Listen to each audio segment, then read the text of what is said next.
So one of the hardest things in this show for me is dealing with such a big subject matter. So you've got cancer and you've got men's health and male silence around mental and physical health.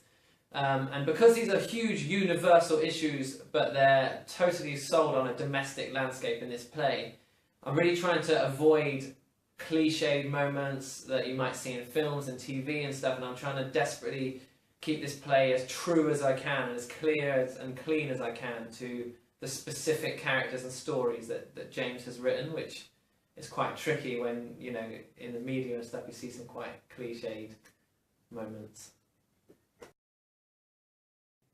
So I know that I don't want them to go away feeling like they've seen a really cliched piece of drama about cancer that's deliberately kind of set up with the intention of making them cry and making them emotionally sort of over-involved with the piece. And I just want them to go away having seen a young man deal with grief in a way that's very specific to him, and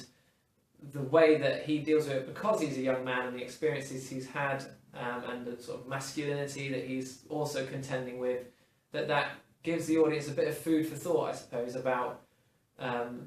what it is to be a young man who maybe can't necessarily express his feelings in the way that he wants to.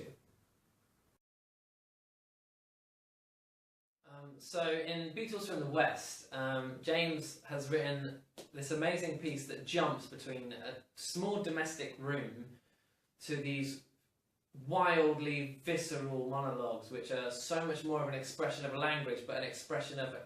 total feelings of grief and heartache and humour and everything that goes with grief, and those sort of awkward moments that we feel in a hospital when we're sort of waiting for news and things. And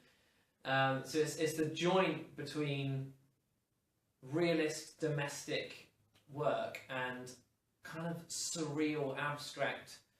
They're not even monologues, they're expressions of consciousness rather than monologues, and I really love the opportunity to play between those two worlds, and that's been really exciting, really fun to play around with.